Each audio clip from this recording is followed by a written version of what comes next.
Yeah, I just wanna, this will be the last video reviewing Candyman. Sorry for it to take so long, or I've had to do multiple videos, but again, I don't have that much space on my phone. So, but nonetheless, I think I gave you some history, some background, where the story originated, how it changed, and I will say that the cast is brilliant. And again, this is a spoiler full video, so if you haven't seen it, please watch the film, then come back for the review, my review. And and kudos to everybody involved with this project. It was an exceptional film. I highly recommend it.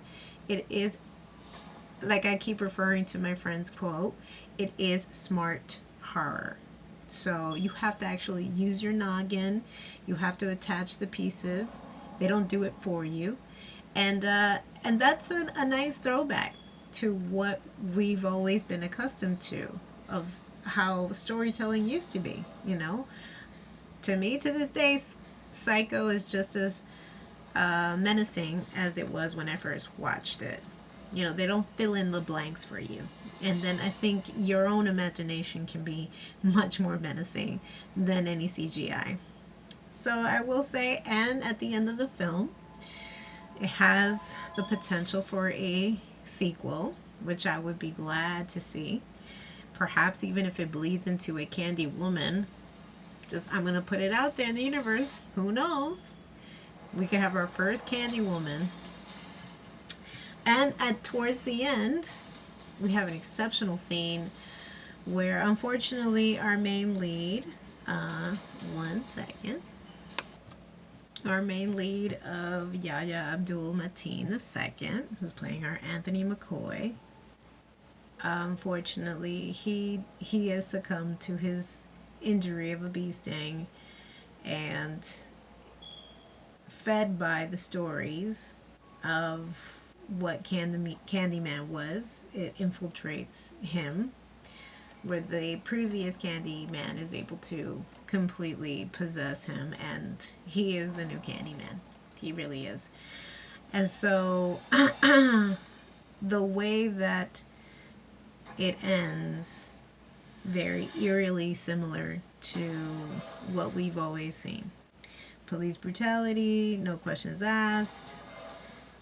You know, another innocent black person meets their demise, no questions asked. And now our leading lady, played by Tiana Paris, is our Brianna Cartwright. She is Anthony's love interest and partner. They live in a very beautiful home, but towards the end, and she's seeing how he's cracking under the pressure. She's under the impression it's because of the art. Could he be committing these horrendous crimes? Now she's left holding the bag. She was trying to save him from Coleman Domingo's William Burke's character, who wanted to really see the fruition of Candyman, because Candyman only survives based on the story and the storytelling. And also, it's his way of arming himself and keeping his community the way it is. Not that he's desiring for it to stay crime ridden, but he didn't want gentrification to be pushed out as well, because that also brings, with that change, also brings more police brutality, police presence. So he, in some villainous kind of way, turns out to be our villain at the end. And knowing that Anthony is succumbing to this trance, butchers his hand. His whole body has become like it looks like a honeycomb. Pretty horrible, atrocious. So there's plenty of gore. If that's what you're after, you'll get it in this film. And like I was trying to say in my last video before I was cut off, a lot of the gore is in the mirror. There's a compact in one particular scene for a high school scene. Some snobby students are met with another student who may not be from the same area or well-to-do or just race, because we're talking about 4 white girls and one particular black girl who's misunderstood, and there's already a rift between the bunch and her, and she's in one of the stalls, and they thought it was cute because one of them had attended Anthony's art show, knew of some knowledge of Candyman, stare at a mirror, and are able to say without consciously caring Candyman 5 times, and if you summon him, he shows up. What they weren't expecting is that it happened. It genuinely happens, and they're slaughtered, and the one girl that they have been picking on, the black girl, she sees in the compact the atrocities. Again, we've never seen something like this before, so genius of Nia.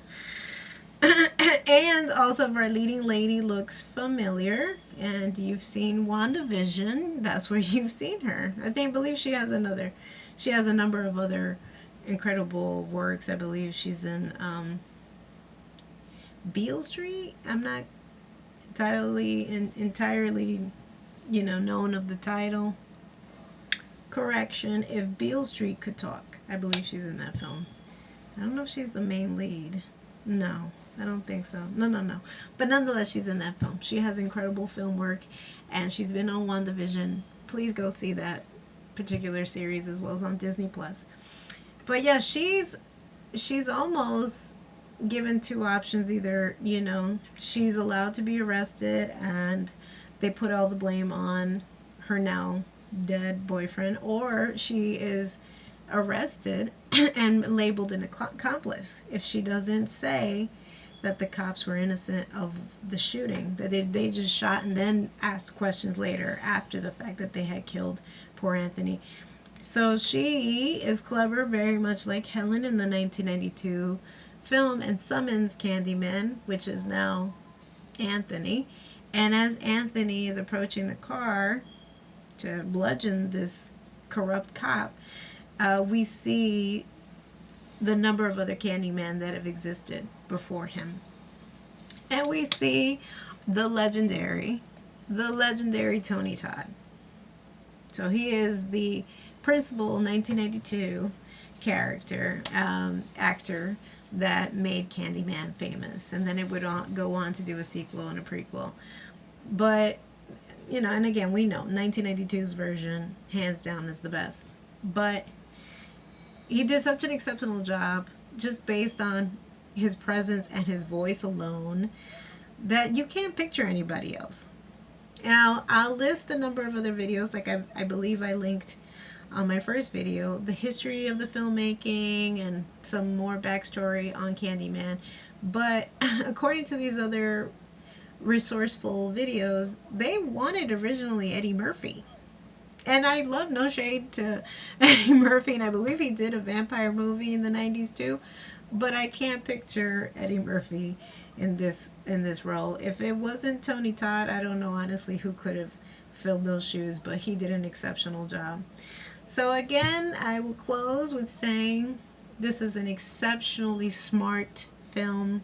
If you enjoy that kind of film, if you want to throw back to how your imagination can really play into the film, please go see it. Go support it. We definitely need more black representation. We need Latino representation. We need those accolades. We need those nods. We need those nominations. It's honestly, it feels like a great opportunity.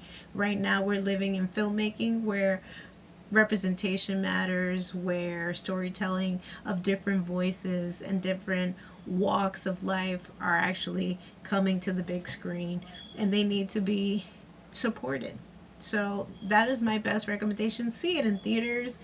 You can see it, I believe you can screen it, but it's just not the same thing as I saw it in the theaters with a group of friends. I made a whole special day for it, and honestly, I don't regret it.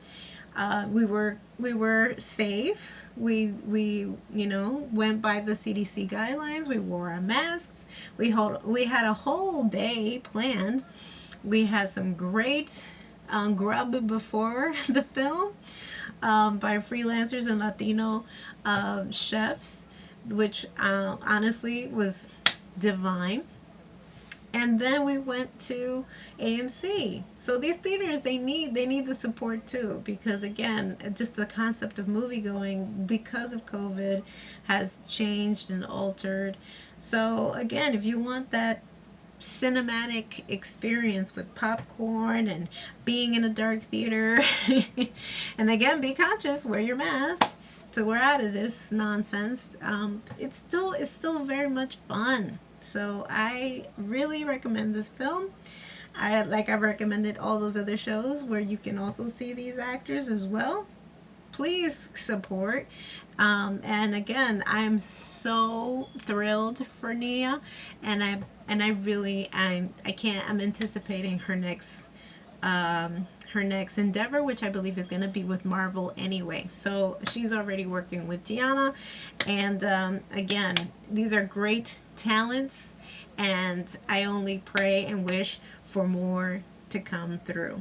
That this is groundbreaking for a number of us who are aspiring. So with that, I leave you. I hope you enjoyed my review. Give us a like, comment down below, hit that subscription button if you want to follow me, and also hit that notification button if you want to be alerted of my next upload and review. I believe I'm going to be moving on to Cruella on Disney Plus, which I absolutely love too, and The White Lotus, which was very interesting and quirky. And I believe a number of shows that are coming. I think I may also review some trailers that I came across that were very interesting, that are coming, new shows that are coming to, and movies that are coming to Netflix. And The Matrix Part 4. Ooh, honey. So, yes, stay tuned for that. And I'm excited to see what else Monkey Paw Productions is going to be pushing out with other projects. I mean, kudos to Jordan Peele. I mean, I think the man is a genius. So, I can't wait to see more productions from him. So, let's play this out. Stay tuned. Also, I'm contemplating, maybe I'll review like all the horror films that I remember as a kid that traumatized me, but now I appreciate as an adult. So I'm contemplating. I'll have like a Nerdy Girl Halloween special or something like that.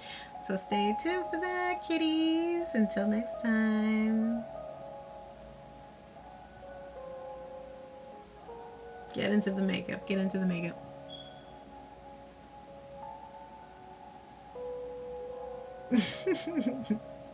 Get into the whole vibe of the fantasy. Did I do it justice? I hope and pray. Alright, y'all. Till next time. XOXO. Nerdy Girl.